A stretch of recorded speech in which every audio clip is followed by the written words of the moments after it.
Enio García está en línea ya, creo que lo tengo ya. Es el jefe de asesores del Ministerio de Salud de Provincia de Buenos Aires. Enio, buenas tardes, ¿cómo va? ¿Cómo va, Carlota? ¿Bien? ¿Vos? Bien, muy bien, por suerte. Primero, ¿hubo contacto directo con un COVID positivo con el gobernador y está cuidándose? No, no me llegó esa información todavía. La verdad que no te puedo confirmar ni desconfirmar porque por lo menos acá hacia nosotros no nos llegó todavía esa información. Bien. ¿Se sumaron ya, se incorporaron ya los 3.500 casos de fallecidos tan polémicos que algunos decían que los habían escondido? Ustedes explicaban que era por el propio sistema que venía con demora. ¿Ya están sumados todos? Pues se habían empezado a cargar de a poco. ¿Ya están todos incorporados o no? Sí, no, nosotros cuando cambiamos la metodología, encontramos esa cantidad de casos, ¿no? La pasamos al Ministerio de Salud de la Nación porque hay un consenso que las cifras oficiales reporta el Ministerio de Salud de la Nación. Entonces todas las provincias cargan, ¿no? En cada hospital, en cada centro de salud, eso va al Sistema Nacional de Vigilancia y el Ministerio va notificando. En nuestro caso, como las cifras no salen solo del sistema de vigilancia, salen de otras dos bases de datos. Entonces nosotros formulamos las tablas para que el Ministerio de Salud de la Nación la tenga y hoy empezaran a sacar. A partir de ahora la idea es que automaticemos ese proceso con el Ministerio de Salud de la Nación para que ellos puedan ir actualizando las cifras según la metodología que usamos nosotros, que insisto, la diferencia es que en todas las provincias se utiliza un único sistema que es el sistema de vigilancia, ¿no? El SNVS. Nosotros, además del sistema de vigilancia, sumamos los datos que están en nuestro sistema de registro de gestión y monitoreo de camas y además las actas de difunción digitalizadas que tiene la provincia. Cruzamos esos tres sistemas y de ahí sacamos el número. Enio, ¿cómo están en provincia a esta altura de la pandemia? ¿Están como esperaban estar en este momento? ¿Están mejor? ¿Están peor? El famoso R, que es la multiplicación de contagio, ¿cómo está? Sí, en realidad nosotros pensábamos que íbamos a estar en términos de tendencia parecido a lo que estamos ahora. ¿Qué quiero decir? Que saliendo el invierno, ¿no? Que uno sabe que es la temporada de mayor contagiosidad para los virus respiratorios, no por una cuestión del virus, aclaro, sino por una cuestión más que nada nuestra, de cómo nos portamos en el invierno, por ahí estamos en lugares más cerrados, ¿no? En el verano, bueno, cuando salimos de esa temporada, se va abriendo, se va a lugares más ventilados, una disminución, una baja en la curva, efectivamente está pasando, es una baja, por lo menos en lo que es el AMBA, muy moderada, pero al final se empieza a ver el descenso de los casos.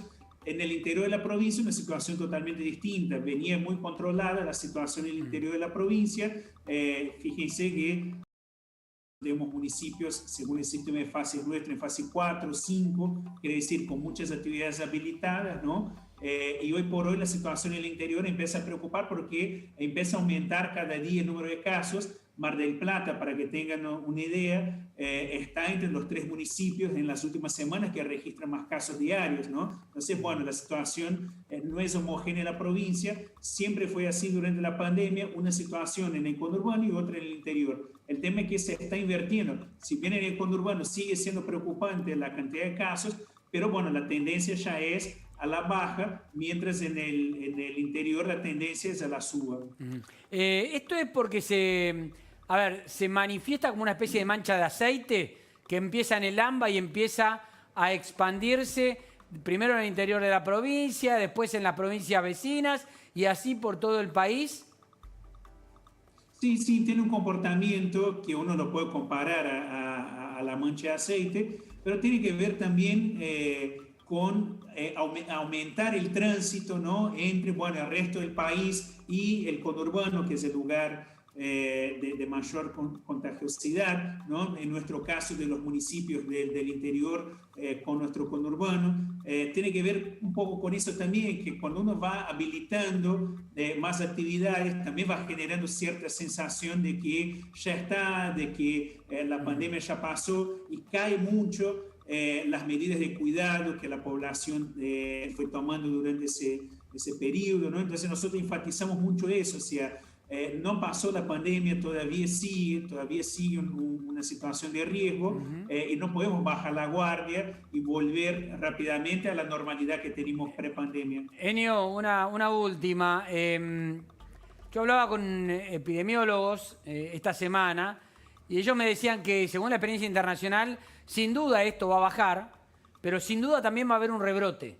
Dicen que no es tan difícil entender que esto va a ocurrir. ¿Ustedes tienen pensado y medido cuándo puede darse ese rebrote en la Argentina?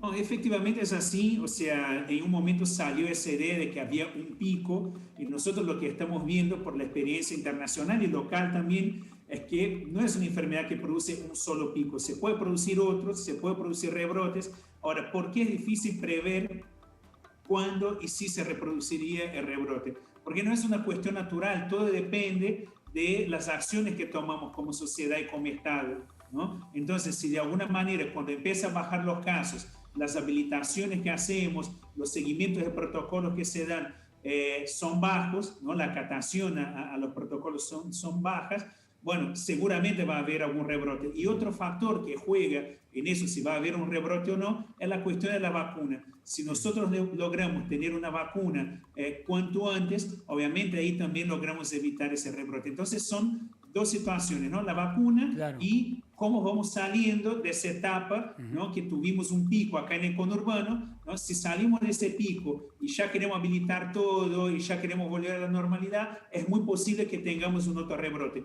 Si salimos despacito, de manera cuidadosa, podemos ir estirando y evitar ese posible rebrote.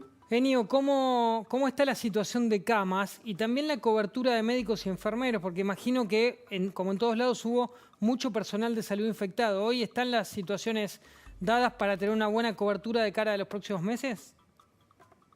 Sí, mira, de vuelta la situación en la provincia siempre tiene que ser separada en conurbano e interior, ¿no?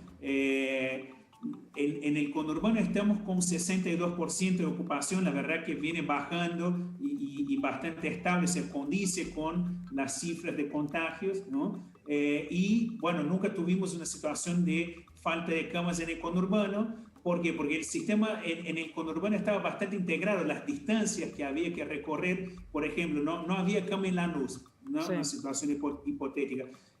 No era difícil trasladar ese paciente a Lomas de Zamora, por ejemplo, a Avellaneda, había más facilidad de integrar el sistema, ¿no? Entonces salimos de la etapa de ese primer pico, y ojalá que único y último, de la pandemia en el conurbano, sin saturar el sistema de salud. En el interior empieza esa subida de casos, pero el sistema de salud en el interior es más chico, las distancias para poder integrar son más largas, ¿no? Entonces empezamos a ver con más preocupación el tema en el interior, tratando de hacer el mismo trabajo que hicimos en el conurbano, pero con esa dificultad, ¿no? Que los traslados son más dificultosos, que las camas hay menos profesionales. Hay una lógica acá en Argentina que a la medida que vos te vas alejando de la capital federal, va disminuyendo la proporción de médicos por habitantes, ¿no? Eso nos pasa acá en el interior de la provincia y pasa en otras provincias del país también. Entonces, bueno, el margen es pequeño para seguir maniobrando incrementando camas en el interior, porque después entra la cuestión de los profesionales. Puedo tener camas, respiradores, pero si no tengo los terapistas, no me sirve mucho. Enio García, gracias por el contacto con La Nación. Gracias a ustedes, un abrazo. Chao, hasta luego. Nosotros tenemos que hacer una pausa. Ojo, cuando volvamos vamos a seguir hablando de esto. Vamos a ir a Italia. ¿Cómo está en Italia el rebrote que se está dando? Uno de los países que más sufrió en el inicio de la pandemia. Y también el dólar hoy en llamas. ¿Y el campo? ¿Está conforme con